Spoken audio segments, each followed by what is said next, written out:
All right, everybody, we're Wardrobe here with McMurray. You're like, what the heck's going on here? Is this a time machine? Am I back in time? That's No. right, guys. Wardrobe is back into miniatures. Boom! The laughing you hear is Chris. We are doing the same time that Chris, not Jay, sorry, is live streaming, so we're going to be on his show.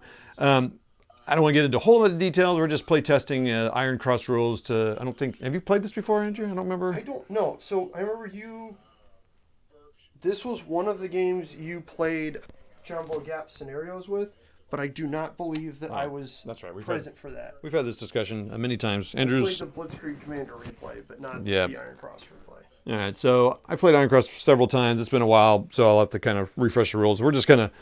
He's play testing a scenario for a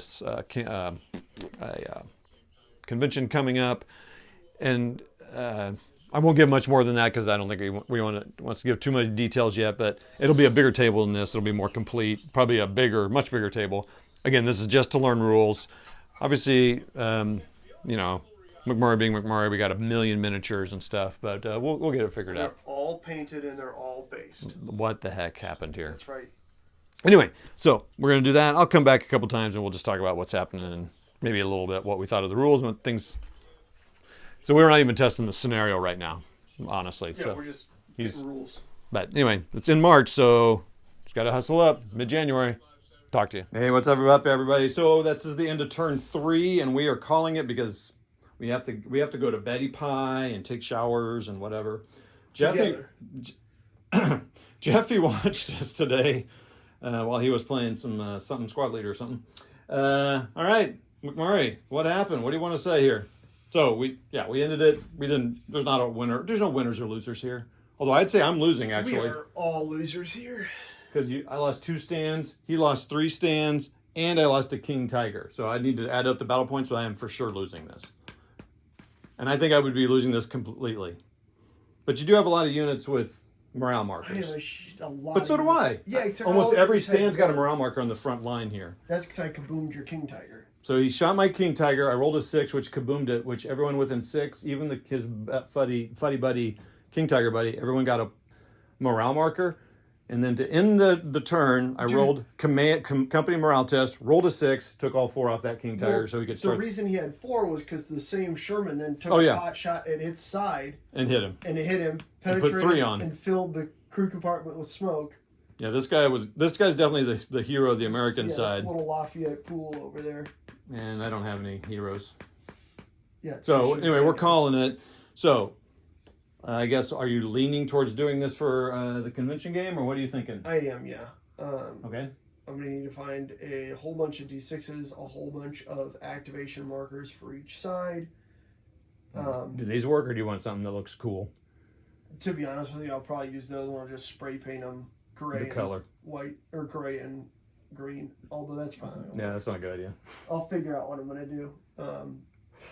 Fluorescent green. And then... yeah, a bunch of D6s, or I'll probably just get a bunch of D6s because the other option was to 3D print a ton of little numbers, like the little blood drops people have, except there's no way of buying enough of those for a convention game because that would be nuts. But I was happy with how it played. I feel like we probably have the core mechanics, for lack of a better term, down. Mm-hmm. So we'll play again and a few more times. I'll play with some other folks using different stuff. Try artillery, smoke, some of the special rules, stuff like that, yeah. Because we played it very straight, like our infantry were all exactly the same, and he gave me the same amount of infantry that he had on the attack. But that's just scenario design. It was more to learn the game, so he wouldn't do that. But I assume the scenario is going to be such that both sides can attack at some point, so that there's some...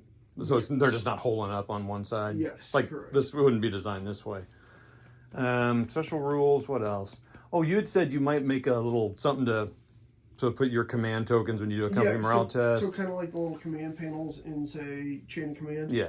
Yeah, so you'll have 3 boxes, one that's company morale, one that's, what would we say, destroyed, and one that's available activation markers. Oh, yeah. Because when guys die, you have to pull their activation markers, but just setting them out to the side probably. Wasn't that the 3 that we said we were going to do? Yeah. Destroyed, company morale, and active. Yeah. Yeah. Yeah. Yeah. So that'll be easy. That'll be simple. Okay. Yeah, because I think that's all you need to keep track of really there. Yeah, but the discards and the company morale were tripping us out. Yeah. Because they were just kind of sitting in the backfield. Yeah. So I need to paint all my 6mm vehicles and a bunch more Germans. Although I think, so in this scenario right here, we each had 18 stands of infantry, 2 stands of some anti-tank things. So I had 2 bazookas, he had 2 Pack 36s, and then some tanks. I feel like that might be a little much. For one person? Yes. It's a lot, yeah. Especially in a convention game. So we might go down to, a company, a person, where you've got, for the British or the US, probably 18 stands of infantry. Or 9 stands of infantry, my apologies. So 3 players? No. Yeah, so I mean, I've got a lot more infantry than this already. But my point is that then, if you give each person a company of infantry, a tank, and maybe, some support weapons, like, a machine gun, a mortar, and a bazooka, like you would have reasonably attached organically in a company, or a Piat, whatever we're going with, then that would probably be pretty good. That it seems like a quite a manageable amount for each person to run. And then, honestly, this game keeps shrinking in size is my only concern. At first, I was going to do a great big... I was looking at doing something that was, Fistful of Toes size or something, where you've got a big old chunk of Hell's Highway. Mm-hmm. As opposed to now we're looking at, we'll do like essentially ASLSK Decision and Else, put on a table, which is still super cool. But it's just a drastic shrinking of the game, which isn't a bad thing. If it shrinks in size, but it's more fun, then who gives a shit what size it is, to be honest with you. Right. And like we said, all the miniatures are actually painted and based this time, given the intense amount of flack I took the last time I brought unbased miniatures to Todd's house to play. So all the miniatures are painted, all the tanks are painted, all the infantry is painted, all the miniatures are mine. The terrain is Todd's still. So nope, that's all yours. It's pretty good. It's Todd's that I have on a long-term loan. Okay. All right, well, that's that. Thanks for watching, folks. Yeah, thanks for watching, and can't wait to hear how the game goes. Maybe you'll see a couple more test runs. Certainly we'll see more later on. All right, see ya.